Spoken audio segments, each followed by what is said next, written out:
Welcome to another episode of If You'll Permit Me. Today our guest is Bruce Bernbaum, a local resident, graduate of the University of Arizona, who's been active in the architecture community and involved in a number of community fairs. So thank you for joining us. You're welcome. So why don't you talk a little bit about your early background as an architect and, how that has informed you, because you did a lot of work with Craycroft Lacey, Right. which we still see old plans and site plans occasionally from that firm. All right. Well, very good. So I'm a Dallasite. I was born in Dallas many centuries ago and migrated to the University of Arizona to get my degree in architecture. During summers and Christmases, I always had part-time jobs at either architectural firms, engineering firms, or construction companies.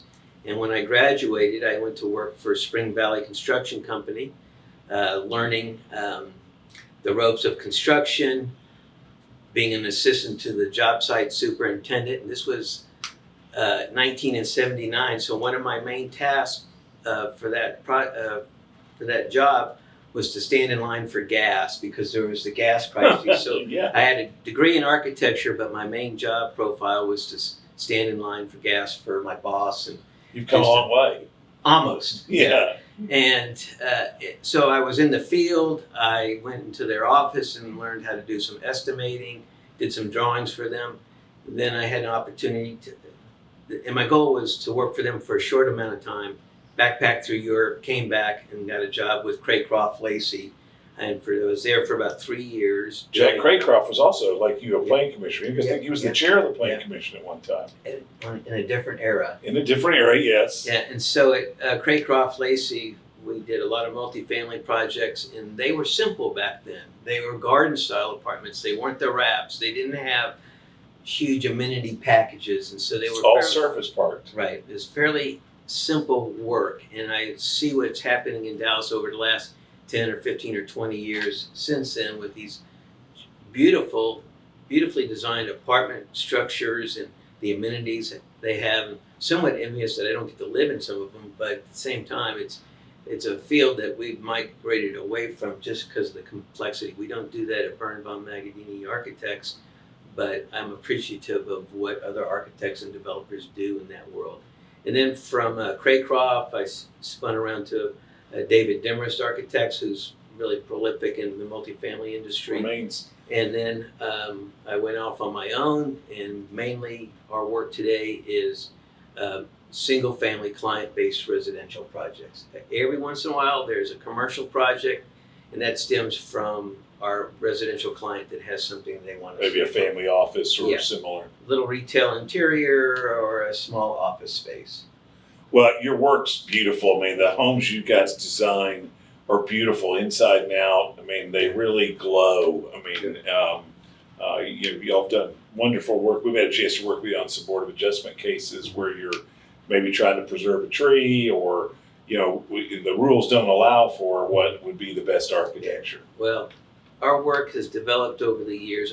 My partnership with Trissy Magadini now is 23 years. We're an office of 9.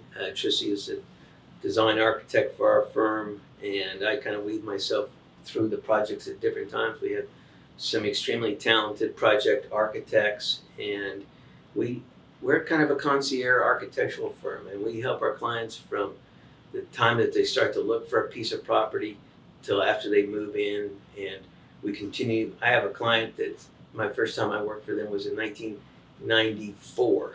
So we have the opportunity to be the stewards of their homes and help them with little things along the way. But we've had some great opportunities, and it's a team effort that we put in at our office. What do you feel is is it the collaboration internally and with the client that really, is that the secret sauce? I believe first is that we're very methodical about our approach. We ask a lot of questions of our clients. We want to get as much information as we can about our clients, their lifestyle, what they're looking for, and then through the process, show them enough documents and drawings and ideas to get them comfortable with the design. I think that the secret sauce has just been the experience level now that we have and the value we bring to the design process. And we don't ever have any preconceived ideas of how a home is going to be before we start. We just listen and then start the design process to give our clients a home that is their home, not ours. How do you weave that in with your other teammates on projects that, I know you frequently, maybe Ralston on your landscape architecture side or others, how does that work? What's your approach with other vendors? So typically on our projects, we go through 5 phases of services for our clients: schematic design, design development, construction documents. We go through a bidding process with a selected contractor, and we provide construction administration services. That's when the house is under construction and we're doing all kinds of things. But initially, as we get into the schematic design, the first phase of the work, we're building a team with landscape architect, interior designer, possibly a lighting designer, and contractors. So what makes our project successful is the early integration of consultants into the project, into the design. So there's not too many missteps or step backwards as we get further into construction documents or we get into the final pricing of the project. I think that's how I've worked with you on things in the past. Is very early. Yeah. You've learned that there's a problem with a setback, or it's on a corner. Or I did one with you. I remember that got 2 front yards, and that creates a problem. Right. And so I've commonly joked lately that, and I've told a client or two, they ask me what is our role as architects, and I said, well, our role as architects is really problem solvers. We create the problems and then we got to solve them. Mm-hmm. And so we have also found that when we have some zoning issues with the property, the best avenue is to work with people like your firm to help us through the weeds of working with the city on resolving the zoning issue. We're great architects, we're good architects, but we feel that it's not efficient for us to go down that path because everyone should drive in their lane. Right. That's the thing about real estate in general.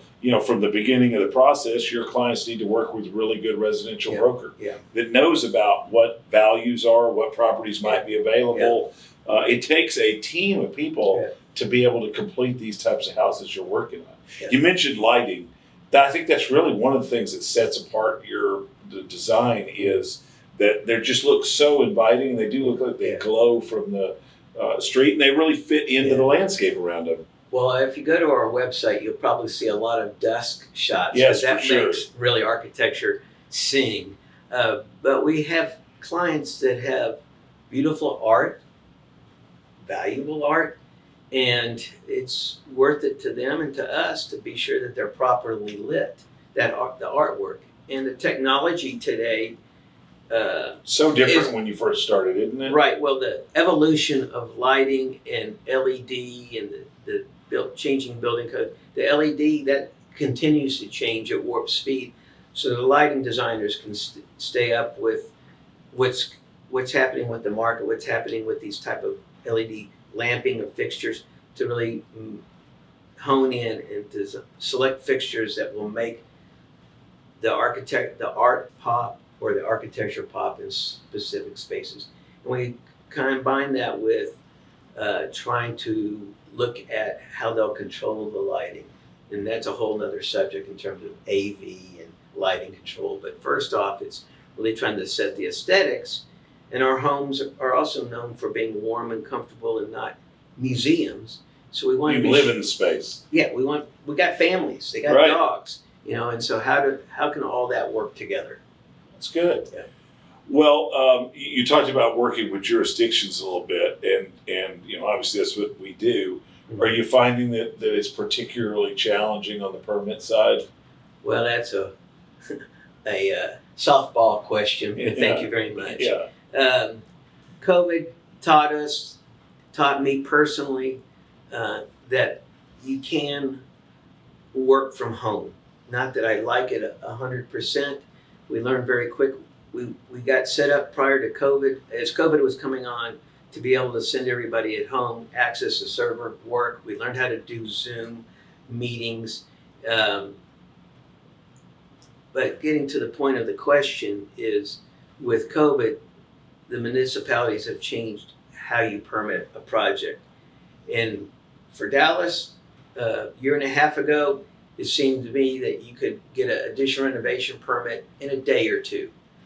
Contractor walks in, he has the drawings. A good set of drawings. Yeah, and we generally provide a pretty good I'm set sure of you that. do. Yeah, I know you do. And and you had to have all the pieces, but you could get that in a day or two. A new home, maybe a week. And now we're being saddled with 2, 3, and 4, and 5 month waiting periods. The way it used to be for a commercial project. Yeah. So that's happening, and it's really affecting how our practice is working. It's affecting the attitude of our clients.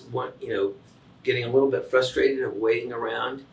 We have developed a 2-tier system of our drawings now. So we have created what we call the permit set, which is the minimum requirement of what the city needs to go through their checklist to get the permit.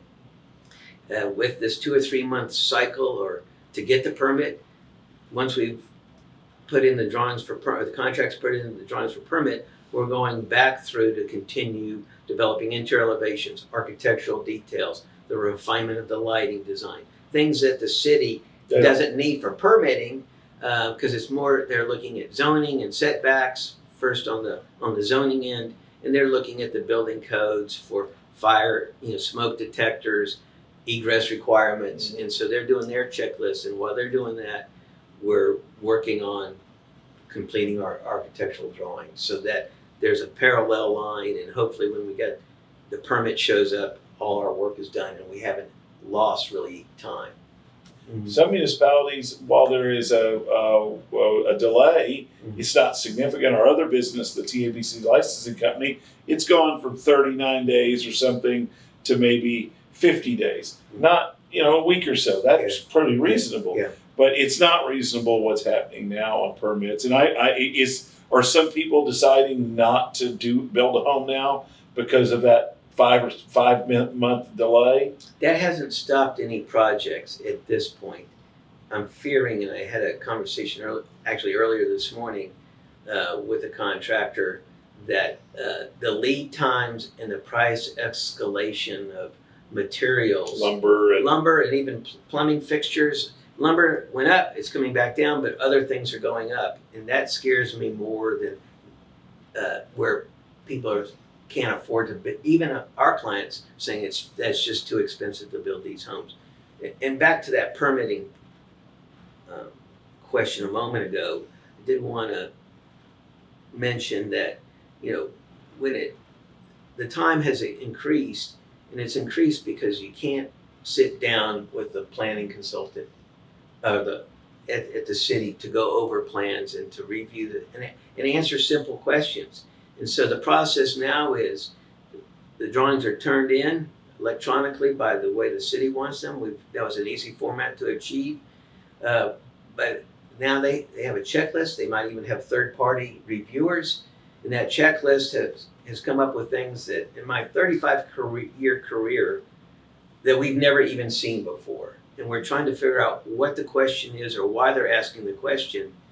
And they could have been resolved in a simple conversation over a set of plans. Right. Oh, okay, we just looked at the drawing wrong, or we need you to make another note on it. Yes. And so without having that in-house meeting and not even really being able to contact directly these third-party consultants or people at the city, it's just prolonged the process. And if they have a question or two, if they see something on the drawings, we get that information back, we update it, and we don't know if we've gone to the back of the line for that permit because they've got other things cycling through, or if it gets put back in maybe somewhere and we get back into the line. So I know we're so busy, it's crazy. And I assume with as busy as we are, every other architect is, and everybody else is submitting plans. And so you have a double whammy. You Yes. have the inefficiency of what COVID has brought on for the city of Dallas, and you have an inundation of work Mhm. that they have to review. So we'll see what happens. You brought up contractors, and I know finding the right one for projects. Talk a little bit about, that's a key element as a team member, isn't it, for your clients? Oh, definitely. There are certain projects that we have an opportunity to interview for, or we're interviewing for. And once we know about that, we might be making calls to specific contractors to find out their availability so we can start building the team. Even before we've had the opportunity to interview, we want to know who's available. And that's on sometimes just very specific pieces of property and something that's really going to stand out above our other projects, which are still very good. As we start our design process, we get to know our clients. And then by the end of that schematic design phase, we've introduced them to 3 or 4 contractors that we believe are the right fit. Personality, scope of work, quality of work.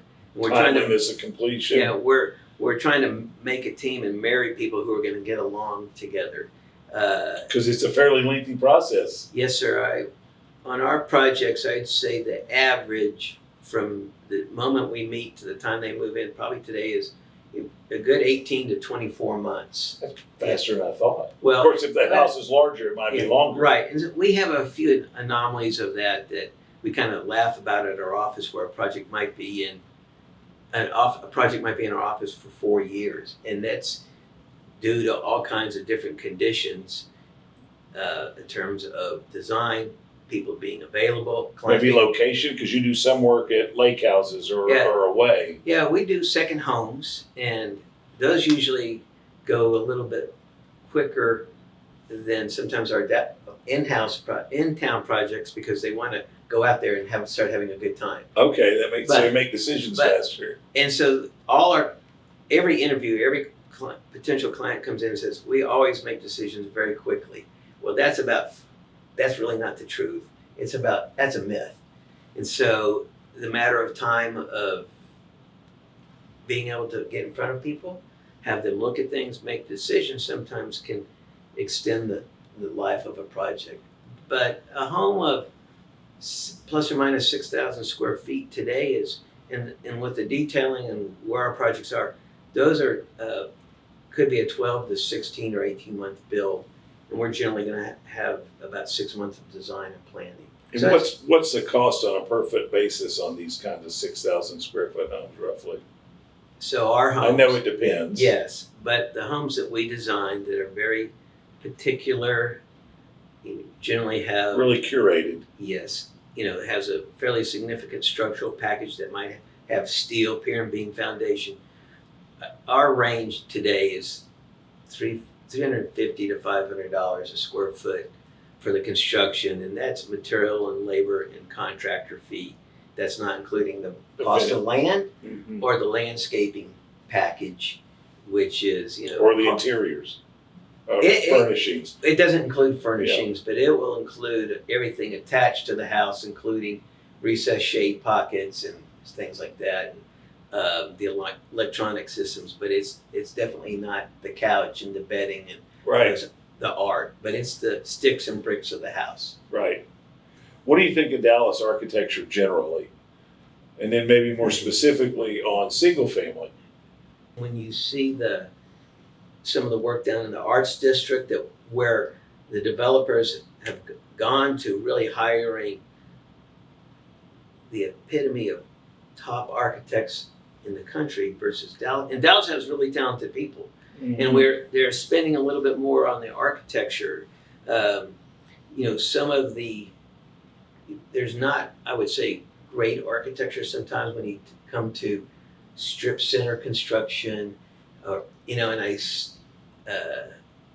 warehouse work is way out around the perimeter of Dallas, but they've stepped it up a little bit with There's some that are much better than they were. It's come a long way since the 70s. Yeah, and so there's been some architectural criticism in the city of Dallas about how Dallas is beiged out. A prime example of over off of Mockingbird, where an apartment complex had some beautiful murals, and then they were painted over. Now they're coming back. Yeah, they're coming back. everything So, old is new yeah, again. and so you know, the developer has to make money, and so does it afford the architect and architecture to be creative? Sometimes yes, and sometimes no. I think it's been improving, and I think it's been improving because we've had notable architects be able to do some of the most significant buildings in Dallas, the Arts District, and so I'm happy about that. I am too. I agree with you. It is improving, and I think the consumer of it has a higher expectation. Mm-hmm. And while a lot of people, I guess there's certainly complaints about the wrap architecture or the podiums. Mm-hmm. They're so much better than the garden style things you started your career on. Right. So it's unfair, I think, to just say, well, it's bad. Yeah. Well, it's better than it was, and you still are building it to a price point that the customer can afford. My life is residential architecture, but my life is also the city of Dallas, and observing what's happening in the city. I talked about how I'm enamored with commercial construction. I'm also amazed by developers who can that are planning for 10, 15, and 50 years down the road, and they take a blank piece of property and work with architects to develop this, and they have patience and to do these things. But where I want to go to is the redevelopment of the village. And recently I've had a couple opportunities to go over there to drive around the property. Had a wonderful dinner over there a week or so ago. And I'm wishing I was 26 again, because it's amazing. All the integration where the old country club was. Yeah, right. It's and some challenging architecture there. It's much different. I mean, tremendously different than the old garden style stuff. Right. So they put a modern spin on the center of this. I love the way that they were able to keep a lot of the old growth trees. It's a mixed use development with restaurants, the country club, and that pool court's amazing.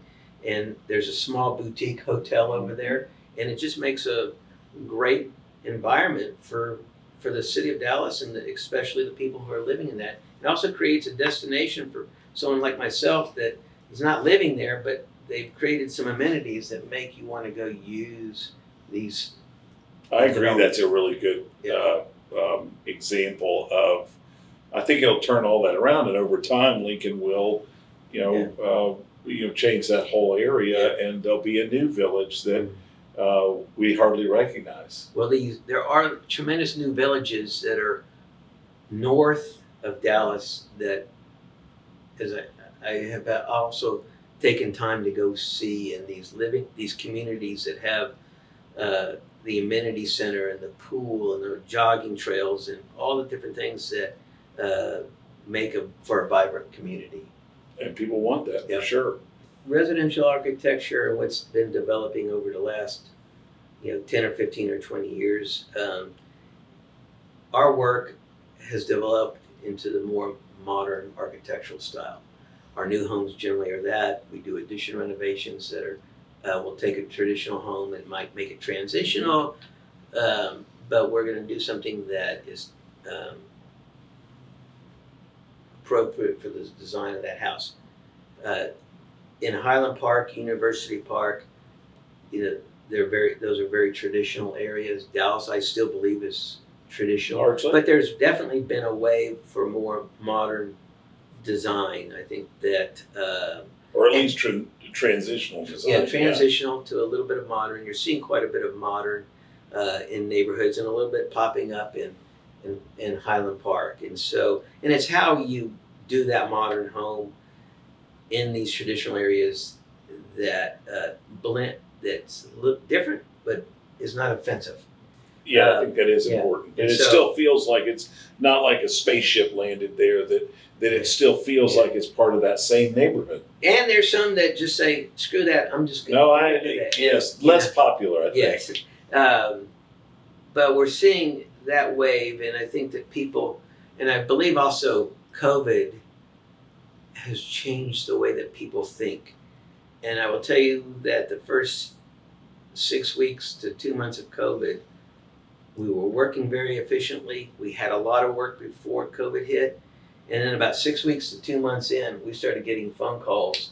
Yeah, let's push the pause button. No, Oh, no. we only Okay. had one project pause, but we started getting calls for work where their house was too small. Oh, There's too many kids in my house.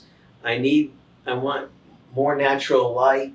And these were things that we had Right. incorporated into our house. So that there was a wave of people seeing that their house wasn't nice to wasn't live. ideal. Wasn't In ideal. my case, it was my kids were in my house. Maybe some other kids would have been easier. You're right. And so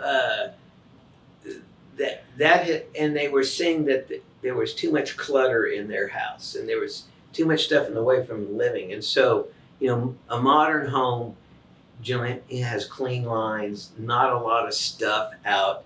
And so COVID has made people look at that and how they want to live in their lifestyle. So a lot of our work is progressing with even our addition renovation projects for that cleaner line look. And it can happen in a transitional house as well For as sure. a modern. Because people want to have a little, they had time to go through all their stuff. They're sitting at home going, It's interesting that we're seeing an uptick again in storage. Uh-huh. People have things that maybe they don't want to get rid of. So Yeah.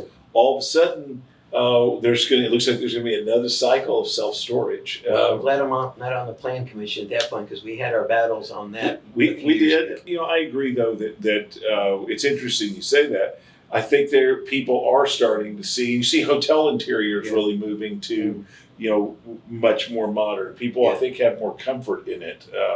And offices. Yeah. Offices are sleeker Yeah. than they have been. I think you're going. I agree with you. COVID is going to change Yeah.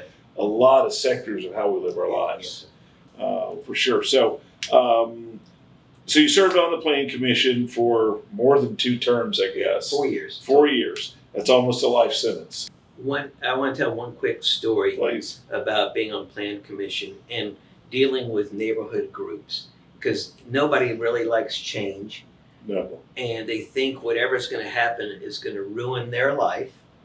And so there was a development over off of Forest Lane where it was going from a church property to a small townhouse type development.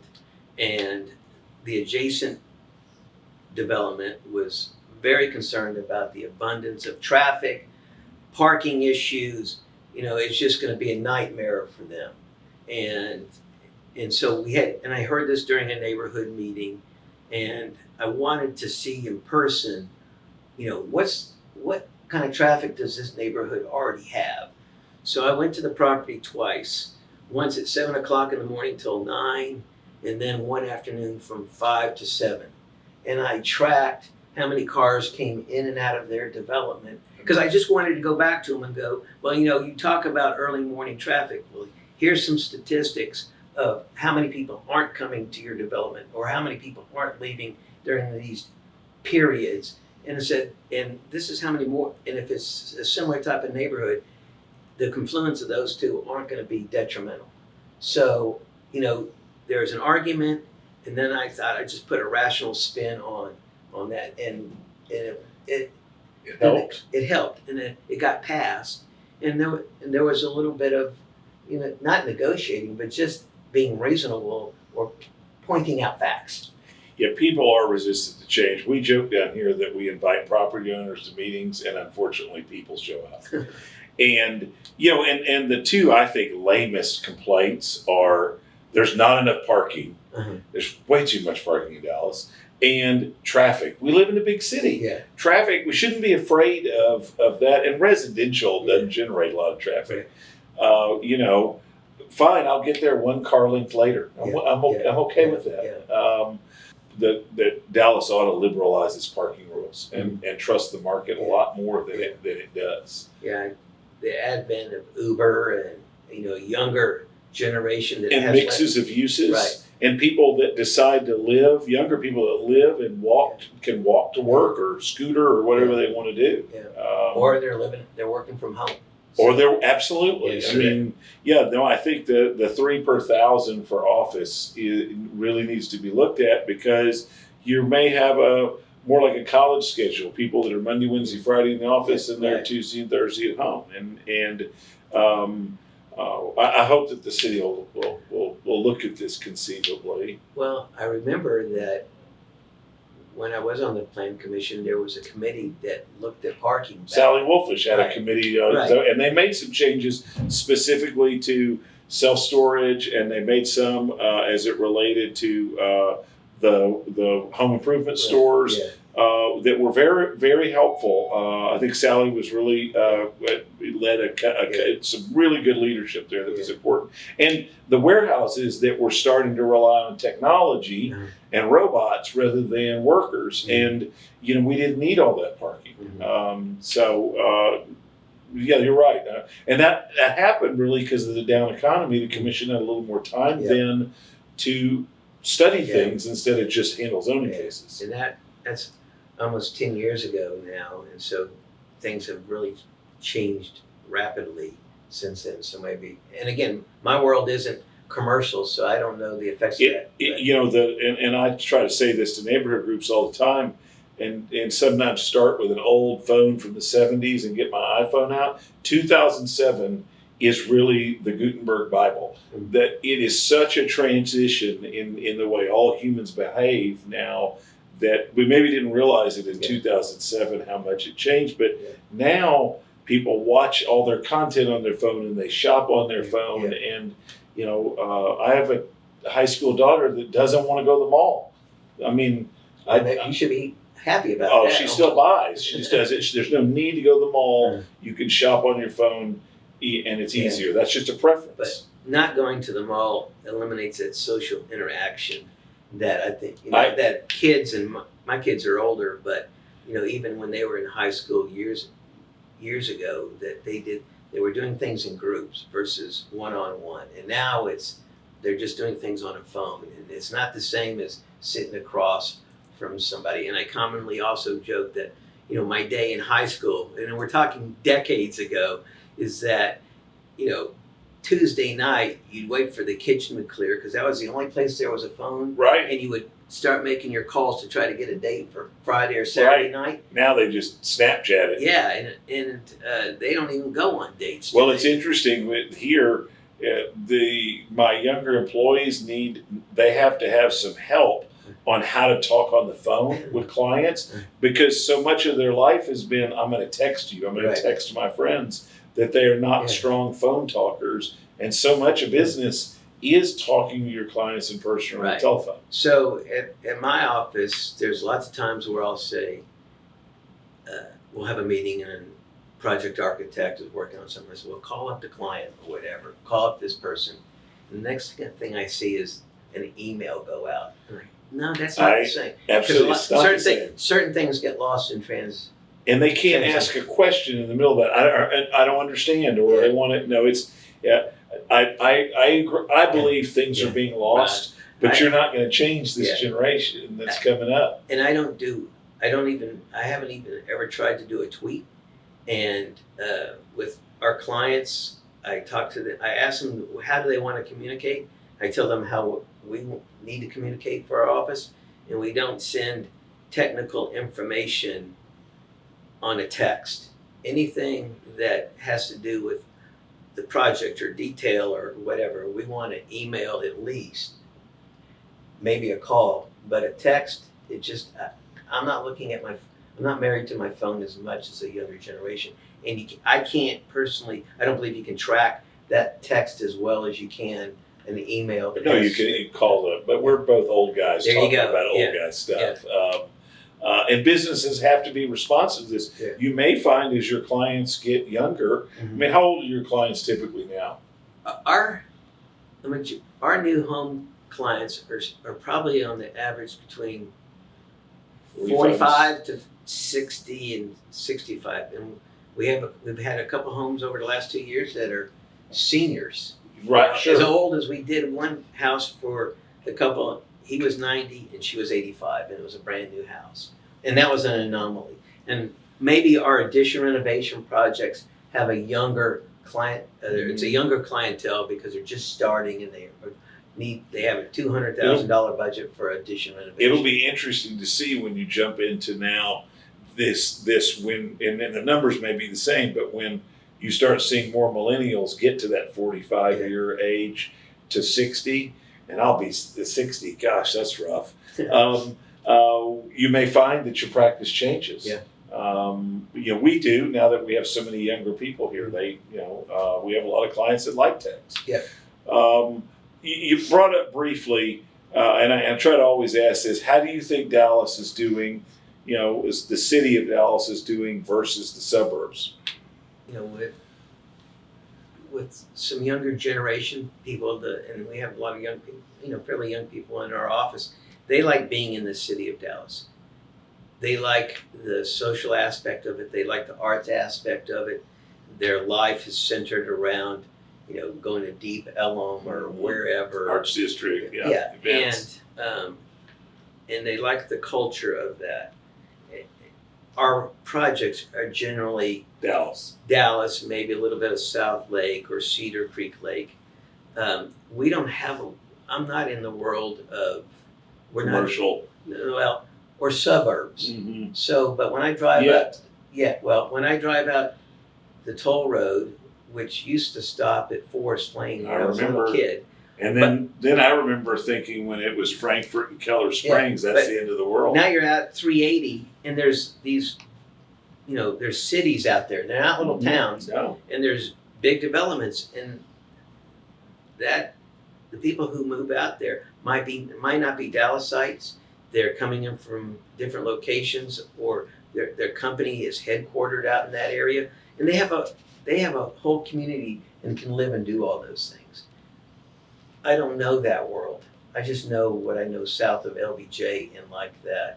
We opened in Frisco because it is a different world. Well, and they're starting to develop their own cultural centers. So do they ever come down to Dallas? I don't know. Do they want to? I don't know. But when they start to create arts districts, theater districts, do they need to come here? Maybe not. It's just, and they need a gas stipend to get down here. That's true. It is a haul. Yeah. Well, Bruce, we appreciate you, coming and visiting with us. It's been fun. No, it is, and we appreciate the time you spent on the Planning Commission. Yeah. Look forward to working on some more houses with you. Thank you so much. You're very welcome. Thanks for the opportunity.